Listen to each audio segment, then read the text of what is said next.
South ఇండియాలోని అతి తక్కువ ధరలకి రత్నాలను అందించే ఏకైక సంస్థ 6JVR. నమస్తే, వెల్కమ్ టు సుమన్ టీవీ. నేను మీ సాయి. కేంద్ర ప్రభుత్వ కూర్పు అయిపోయింది. ఇక ఆంధ్రప్రదేశ్ రాష్ట్రంలో రాష్ట్ర క్యాబినెట్కి సంబంధించిన కూర్పు జరగాల్సి ఉంది. దీనికి సంబంధించి అనేక రకాల చర్చలు కొనసాగుతున్నాయి. అనేక వార్తలు సోషల్ మీడియాలో గుప్పుమంటున్నాయి. ఎవరికి ఎలాంటి మంత్రి పదవి పోస్టు దక్కుతుంది, ముఖ్యంగా పవన్ కళ్యాణ్కి ఎలాంటి ప్రిఫరెన్స్ ఇస్తారు కూటమి ప్రభుత్వం అనేది కూడా, ముఖ్యంగా చంద్రబాబు ఎలాంటి పొజిషన్ కట్టబెడతారు పవన్ కళ్యాణ్కి అనేది కూడా చాలా ఇంపార్టెంట్ ప్రశ్నగా మిగిలిపోయింది. ఈ సందర్భంలో పవన్ కళ్యాణ్కి డిప్యూటీ సీఎం పదవి దక్కబోతుంది అనేటువంటి ఒక వార్త వైరల్గా మారుతుంది. నిజంగానే పవన్ కళ్యాణ్కి డిప్యూటీ సీఎం పదవి ఇస్తారా, లేక హోంశాఖ ఏమన్నా ఇస్తారా, లేక ఇతర క్యాబినెట్ పదవి ఇస్తారా? దీనికి సంబంధించి మాట్లాడదాం. మనతో పాటు Suman TV news chief editor Keshav గారు ఉన్నారు. కేశవ్ గారు నమస్తే. నమస్తే. సో పవన్ కళ్యాణ్కి డిప్యూటీ సీఎం హోదా అనేటువంటి ఒక వార్త బాగా వైరల్ అవుతుంది. సో నిజంగానే డిప్యూటీ సీఎంగా పవన్ కళ్యాణ్ని చంద్రబాబు పెట్టబోతున్నారా? పెడితే పూర్తి స్థాయి పవర్స్ డిప్యూటీ సీఎంకి ఉంటాయా?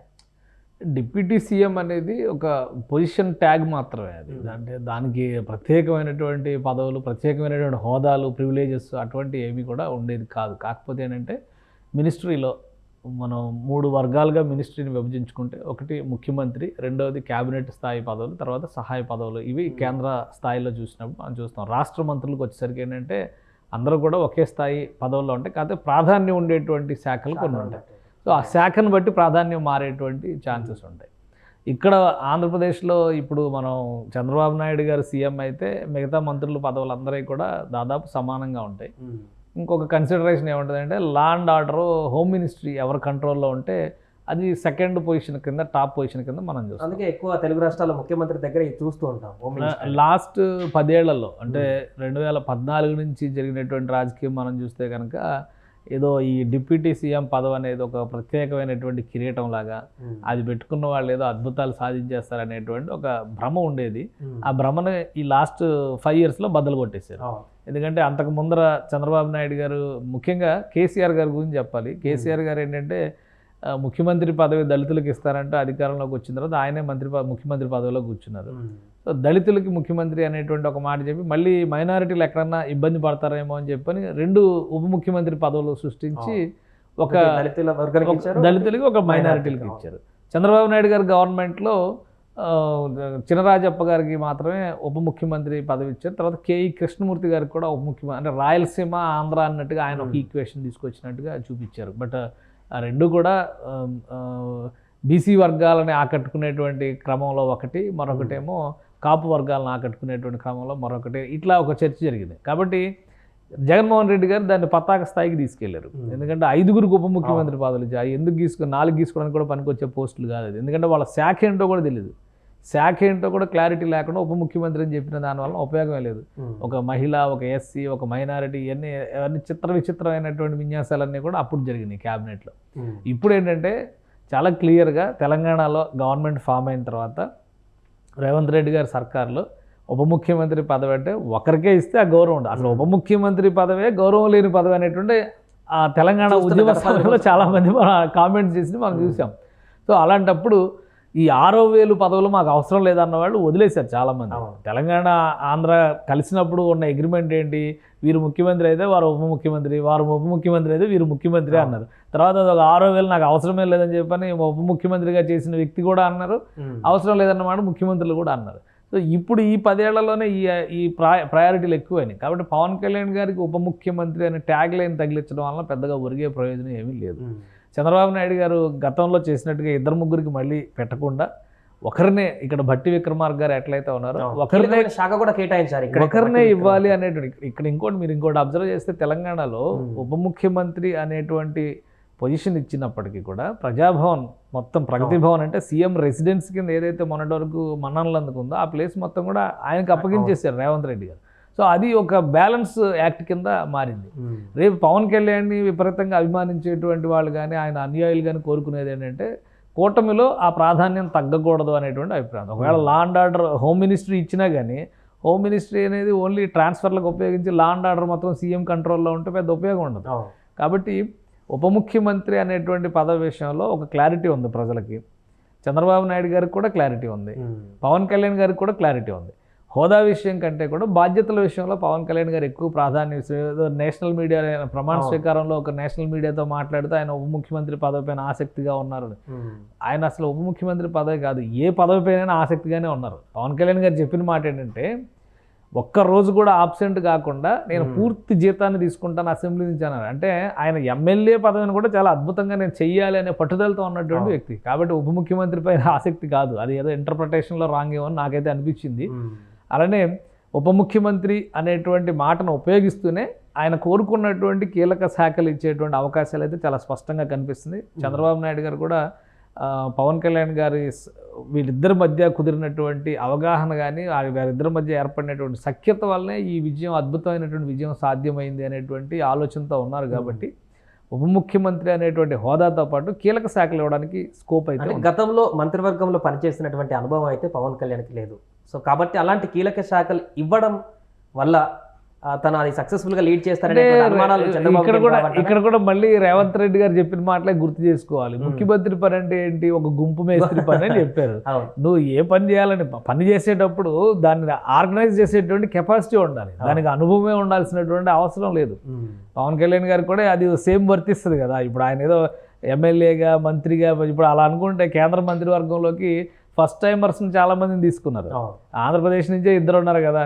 ఒకవైపు నుంచి టీడీపీలో గెలిచినటువంటి పెమ్మసాని చంద్రశేఖర్ ఫస్ట్ టైం ఎంపీగా గెలిచారు, ఫస్ట్ టైం మినిస్ట్రీలోకి కూడా వెళ్ళారు ఆయన కేంద్ర మంత్రి వర్గంలోకి. పైగా అది రేపు ఖచ్చితంగా ఆయనకు ఉన్నటువంటి అనుభవం రీత్యా మంచి మంత్రి పదవి దక్కొచ్చు ఆయనకి.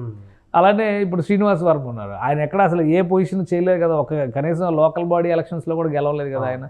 ఫస్ట్ టైం డైరెక్ట్ ఎంపీ అయ్యారు, డైరెక్ట్గా మినిస్ట్రీలోకి వెళ్ళారు. కాబట్టి అది చేయగలరా లేదా, ఆ సామర్థ్యం ఉంటుందా లేదా, ఇదంతా అవగాహన లేనటువంటి వాళ్ళు చేసేటువంటి వ్యాఖ్యలు. అయితే ఒకటి, నిర్ణయం తీసుకోవడంలో సామర్థ్యం ఉందా లేదా, అది ఇంపార్టెంట్. ఎందుకంటే ఒక నలుగురు ఆఫీసర్స్ ఒక ప్రపోజల్ తెచ్చినప్పుడు దానిలో ఉన్నటువంటి కనీసం సమీక్షించి నిర్ణయం తీసుకునేటువంటి సామర్థ్యం ఉందా లేదా, ఖచ్చితంగా పవన్ కళ్యాణ్ గారు అది తీసుకోగలరు కాబట్టే కదా 10 ఏళ్ళుగా ఎంత రాజకీయ పోరాటం చేస్తూ వచ్చారు. సో ప్రజలకు ఏది అవసరమో పవన్ కళ్యాణ్కి తెలుసు కాబట్టి ఆయన దాని రిలేటెడ్గా ఇప్పుడు ఇంకొక సమాచారం కూడా వస్తుంది. ఆయన ఎక్కువ వ్యవసాయ శాఖ మీద కానీ, గ్రామీణాభివృద్ధి శాఖ, పంచాయతీరాజ్ అండ్ గ్రామీణాభివృద్ధి శాఖ మీద కానీ వాటి మీద ఆసక్తి చూపిస్తున్నారు. ఎందుకంటే గ్రామీణ ఆంధ్రప్రదేశ్ విస్తృతి చాలా ఎక్కువ పట్టణాల కంటే కూడా.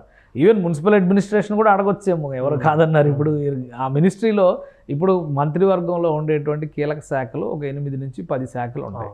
సో ఆర్థిక శాఖ ఇటువంటి శాఖలు కాకపోయినా రెవెన్యూ శాఖ, హోమ్ శాఖ కూడా ఆయన అడగడానికి ఖచ్చితంగా అవకాశం ఉంటుంది. కానీ ఆయన ఫలానా శాఖ అని అడిగేటువంటి పరిస్థితిలో లేరు కాబట్టి ఆయనంతటా ఆయన ఫామ్ హౌస్, ఈ వ్యవహారం ఇవన్నీ చూస్తూ ఉంటారు. కాబట్టి వ్యవసాయ శాఖ కానీ పంచాయతీరాజ్ శాఖ అయినా కానీ చాలా పవర్ఫుల్ ఇదవుతుంది. ఎందుకంటే జాతీయ స్థాయి అనేక పథకాలు, కేంద్ర ప్రభుత్వం అమలు చేసేటువంటి అనేక పథకాలు పంచాయతీరాజ్ శాఖ నుంచే అమలు అవుతాయి. ఇప్పుడు మనం వచ్చేటువంటి ఎంప్లాయ్మెంట్ గ్యారంటీ స్కీమ్, నరేగా అంటారు, అవన్నీ ఎక్కడి నుంచి వస్తాయి, పనికి ఉపాధి హామీ పథకం, ఇవన్నీ ఎక్కడి నుంచి వస్తాయి. అలానే మెప్మా ఇట్లాంటి సంస్థలు ఉన్నాయి కొన్ని. ఇవన్నీ కూడా గ్రామీణాభివృద్ధికి సంబంధించినటువంటి రోడ్లు వేసేటువంటివి, డ్రైనేజ్ వ్యవస్థలు సృష్టించేటువంటివి. ప్రతి స్వచ్ఛ భారత్ కింద గ్రామీణ వ్యవస్థకి వచ్చిన నిధులు ఎవరికి రాలా. సో కాబట్టి నిధుల పరంగా కొరత ఉండేటువంటిది కాదు. రాష్ట్రాన్ని అభివృద్ధి చేయాలనేటువంటి ఆకాంక్ష ఉన్నప్పుడు అవన్నీ కూడా పారదర్శకంగా ఆ పనులు నిర్వహించాలనేటువంటి ఆలోచన పవన్ కళ్యాణ్లో ఉంది. కాబట్టి ఆయన గ్రామీణాభివృద్ధి లాంటి అంశాలపైన ఎక్కువ ఇంట్రెస్ట్ చూపిస్తున్నారు. కాబట్టి అటువంటి శాఖలు ఏదైనా కోరవచ్చు. At the same time law and order, నాకు హోమ్ మినిస్ట్రీ కూడా కావాలంటే చంద్రబాబు నాయుడు గారు వద్దంటారని నేనైతే అనుకోవడం. ఎందుకంటే ఇప్పుడు 3 పార్టీల్లో 100% రిజల్ట్ సాధించినటువంటి పార్టీ జనసేన పార్టీ, 94-95% రిజల్ట్ సాధించిన పార్టీ తెలుగుదేశం పార్టీ, 80% రిజల్ట్ సాధించిన పార్టీ బీజేపీ. అలానే మంత్రివర్గాన్ని కూడా మనం ఒక ఈక్వేషన్లో చూస్తే ఇప్పుడు రాజ్యాంగం ప్రకారం 15% మించకుండా శాసనసభలో ఉన్నటువంటి స్థానాల విషయంలో 15% మించకుండా మంత్రివర్గ కూర్పు ఉండాలి. అంటే 175 అసెంబ్లీ స్థానాల్లో మంత్రివర్గం అంటే 26 పాయింట్ సంథింగ్ వస్తుంది. కానీ 26 మంది మంత్రుల వరకు ఏర్పాటు చేయడానికి, ఇంక్లూడింగ్ చీఫ్ మినిస్టర్. కాబట్టి చీఫ్ మినిస్టర్ని పక్కన పెట్టేస్తే 25 మంది మంత్రుల్ని కేటాయించడానికి అవకాశం ఉంది. ఆ 28 మందికి కూడా 25 మందిని కూడా వీళ్ళ గెలుపుల క్రైటీరియా ప్రకారం మనం విభజించి చూస్తే 26 మందిని విభజించి చూస్తే కనీసం జనసేన పార్టీకి 3 మంత్రి పదవులు ఇవ్వాల్సినటువంటి బాధ్యత తెలుగుదేశం పార్టీకి ఉంది. ఎందుకంటే ఈసారి తెలుగుదేశం పార్టీ కూడా అఖండ విజయం సాధించింది. 144 చోట్ల పోటీ చేసి 135 చోట్ల గెలుపొందడం అనేది మామూలు విషయం కాదు. కాబట్టి చాలామంది సీనియర్స్, సామాజిక కాంబినేషన్స్ ఇవన్నీ బోల్డన్ ఉన్నాయి, వాళ్ళందరినీ సాటిస్ఫై చేసుకోవాలి. సో ఈ పర్సంటేజెస్ వారీగా షేర్ చేసుకుంటే 26 మంది మంత్రుల్లో 21 మంది తెలుగుదేశం వాళ్ళే ఉండడానికి అవకాశం ఉంది, 3 జనసేన వాళ్ళు ఉండేటువంటి అవకాశం ఉంది, అలానే 1-2 బీజేపీకి ఇచ్చేటువంటి ఛాన్సెస్ ఉన్నాయి. అదే ఇక్కడ ఈక్వేషన్ అంటే 20 చీఫ్ మినిస్టర్తో కలుపుకుంటే 20-21 టీడీపీకి పోతే మిగతా 5 శాఖల్ని 5 మంత్రుల పదవుల్ని జనసేన బీజేపీ పంచుకోవాల్సినటువంటి పరిస్థితి ఉంటుంది. కాబట్టి జనసేనలో కూడా కనీసం 3-4 మంది పదవులు, అంటే 10 మంది వరకు పదవులు ఆశిస్తున్న వాళ్ళు ఉన్నారు. కనీసం 3-4 పదవులు ఇవ్వాల్సిన బాధ్యత చంద్రబాబు నాయుడు గారి మీద ఉంటుంది. అలానే అక్కడ వచ్చినటువంటి కాంబినేషన్ మళ్ళీ ఇక్కడ రాకూడదు. సామాజిక వర్గాల అన్ని సామాజిక వర్గాలకి న్యాయం చేసేలాగా బీసీలు, ఎస్సీలు, ఎస్టీలు, మైనారిటీలు, మహిళలు ఈ కాంబినేషన్స్ అన్నింటిని దృష్టిలో ఉంచుకుని మళ్ళీ ప్రాంతాలు జిల్లాల వారీగా చూస్తే కనుక 13 ఉమ్మడి జిల్లాల వారీగా చూస్తే కనీసం 13 ఉమ్మడి జిల్లాలకి కూడా రిప్రజెంటేషన్ ఉండాలి. సో ఆ ప్రాంతాల కాంబినేషన్స్ కూడా దృష్టిలో పెట్టుకొని వాళ్ళ గెలుపు, అనుభవం, సామర్థ్యం ఈ అన్ని అంశాలను దృష్టిలో పెట్టుకొని కూర్చడం అనేది అంత ఆషామాషి విషయం కాదు. బట్ ఇద్దరు కూడా ఒక కన్క్లూజన్కి వచ్చేసారు ఆల్రెడీ. ఎన్ని పదవులు ఇవ్వాలి, ఎవరెవరికి ఇవ్వాలి అనే దాని మీద ఒక కన్క్లూజన్కి అయితే వచ్చేసారు అనేది సమాచారం. పవన్ కళ్యాణ్ విషయంలో కూడా డిప్యూటీ సీఎం పోస్ట్ అనేది రిజర్వ్డ్ ఫర్ పవన్ కళ్యాణ్, అందులో ఎలాంటి డౌట్ లేదు. శాఖ విషయంలోనే కొంత అటు ఇటుగా తర్జన భర్జనలు జరుగుతున్నాయి. పవన్ కళ్యాణ్, చంద్రబాబు నాయుడు గారు వచ్చేసారు ఆల్రెడీ, ఏర్పాట్లు జరుగుతున్నటువంటి ప్రదేశాన్ని కూడా పరిశీలించారు, ప్రమాణ స్వీకార ఏర్పాట్లు. ఇప్పుడు ఉండవల్లిలో ఉన్నటువంటి ఆయన నివాసం దగ్గర సంప్రదింపులు జరుగుతున్నాయి. పవన్ కళ్యాణ్ గారు నేరుగా విశాఖపట్నం వచ్చారు, అనకాపల్లి వెళ్ళారు. ఆయన ఎన్నికల ప్రచార సమయంలో ఒక మాట ఇచ్చారు, గెలిచిన వెంటనే నూకాంబిక అమ్మవారికి పూజలు చేస్తానని చెప్పని ఒక మాట ఇచ్చారు. దాని ప్రకారం ఆయన అక్కడికి వెళ్ళి మొక్కు చెల్లించుకున్నారు. నేరుగా తన సొంత నియోజకవర్గం పిఠాపురం వెళ్ళారు. పిఠాపురంలో సమాలోచనల తర్వాత బహుశా రేపు ఉదయానికి కానీ రేపు మధ్యాహ్నానికి కానీ అమరావతికి, అంటే తాడేపల్లికి వచ్చేస్తారు, మంగళగిరికి వచ్చేస్తారు ఆయన.